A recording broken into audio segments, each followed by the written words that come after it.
ನೇಪಾಳ ದಂಗೆ ಕ್ಷಿಪ್ರಕ್ರಾಂತಿ ಸನ್ನಿಹಿತ. ಅಂದು ಲಂಕಾ ಬಾಂಗ್ಲಾ, ಇಂದು ನೇಪಾಳ. ಜನಾಕ್ರೋಶಕ್ಕೆ ಬೆದರಿದ ನೇಪಾಳದ ಪ್ರಧಾನಿ ವಿದೇಶಕ್ಕೆ ಪರಾರಿಯಾಗಲಿಕ್ಕೆ ಓಲಿ ಸ್ಕೆಚ್ಚು. ದುಬೈನಲ್ಲಿ ರಾಜಕೀಯ ಆಶ್ರಯ ಕೇಳಿರುವಂತಹ ಕೆಪಿಒ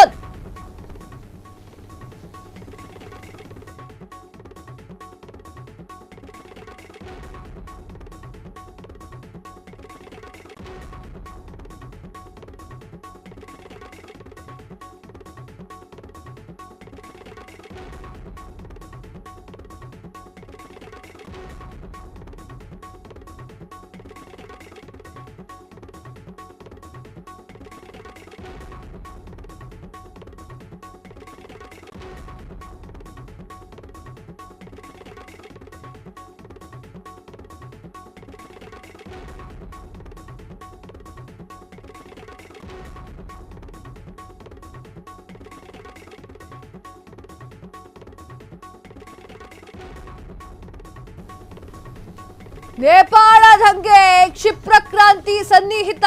ಅಂದು ಲಂಕಾ ಬಾಂಗ್ಲಾ, ಇಂದು ನೇಪಾಳ. ಜನಾಕ್ರೋಶಕ್ಕೆ ಬೆದರಿದಂತಹ ನೇಪಾಳದ ಪ್ರಧಾನಿ ವಿದೇಶಕ್ಕೆ ಪರಾರಿಯಾಗಲು ಕೆಪಿಒಲಿ ಸ್ಕೆಚ್. ದುಬೈನಲ್ಲಿ ರಾಜಕೀಯ ಆಶ್ರಯ ಕೇಳಿರುವಂತಹ ಓಲಿ ಬ್ಯಾನ್ ಲಿಸ್ಟ್ ಮಾಡಿದ್ರೂ ಕೂಡ ಕಡಿಮೆಯಾಗದ ಸಿಟ್ಟು. ಜಿನ್ಗಳ ಸಿಟ್ಟು. ಪ್ರಧಾನಿ ಓಲಿ ರಾಜೀನಾಮೆಗೆ ಪೆಟ್ಟು.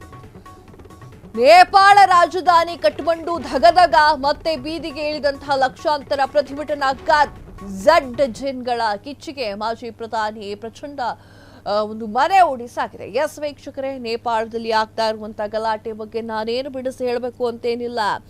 ನೇಪಾಳದವರು ಮೊದಲು ಭಾರತವನ್ನ ದ್ವೇಷ ಮಾಡ್ತಿದ್ರು.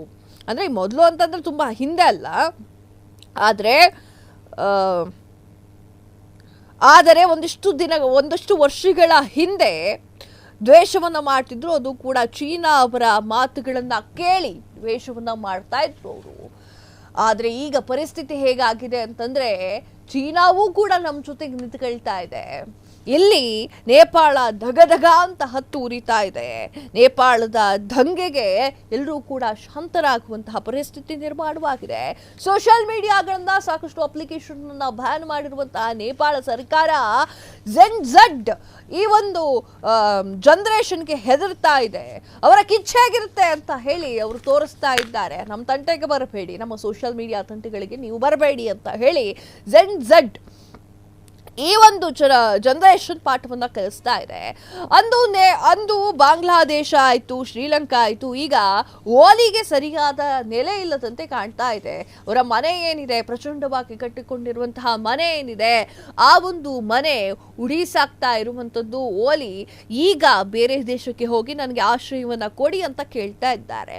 ದುಬೈನಲ್ಲಿ ರಾಜಕೀಯ ಆಶ್ರಯವನ್ನ ಕೇಳಿರುವಂತಹ ಓಲಿ ಬ್ಯಾನ್ ಲಿಸ್ಟ್ ಮಾಡಿದ್ರು ಕೂಡ ಈ ಒಂದು ಸಿಟ್ಟು ಕಡಿಮೆ ಆಗಿಲ್ಲ. ಪ್ರಧಾನಿ ಓಲಿ ಅವ್ರು ರಾಜೀನಾಮೆಗೆ ಕೊಡಬೇಕು ಅಂತ ಹೇಳಿ ಝೆಡ್ ಏನಿದೆ ಆ ಒಂದು ಜನರೇಷನ್ ಝೆಡ್ ಅಂದ್ರೆ ಈಗಿನ ಜನರೇಷನ್ ರೀ, ಅಷ್ಟೇ 2000ಕ್ಕಿಂತ ಮುಂದೆ ಹುಟ್ಟಿರ್ತಾರಲ್ಲ ಅವರು. ಈ ಒಂದು ಜನರೇಷನ್ ಕೇಳ್ತಾ ಇದೆ. ನೇಪಾಳದ ರಾಜಕೀಯ ಕಠ್ಮಂಡು ತಗತಗ ಹೊತ್ತೂರಿತಾ ಇದೆ. ಮತ್ತೆ ಬೀದಿಗೆ ಇಳಿದಂತಹ ಲಕ್ಷಾಂತರ ಪ್ರತಿಭಟನೆಕಾರರು. ಈ ಒಂದು ಕಿಚ್ಚಿಗೆ ಮಾಜಿ ಪ್ರಧಾನಿ ಪ್ರಚಂಡ ಮನೆಯೇ ಉಡಿಸಾಗಿದೆ. ಕ್ಷಣ ಕ್ಷಣದ ಸುದ್ದಿಗಳಿಗಾಗಿ ಫ್ರೀಡಂ ಟಿವಿ ಸಬ್ಸ್ಕ್ರೈಬ್ ಮಾಡಿ, ಲೈಕ್ ಮಾಡಿ ಹಾಗೂ ಫಾಲೋ ಮಾಡಿ. ಹೊಸ ಸುದ್ದಿಗಳ ನೋಟಿಫಿಕೇಶನ್ಗಾಗಿ ಬೆಲ್ ಐಕಾನ್ ಮೇಲೆ ಕ್ಲಿಕ್ ಮಾಡಿ.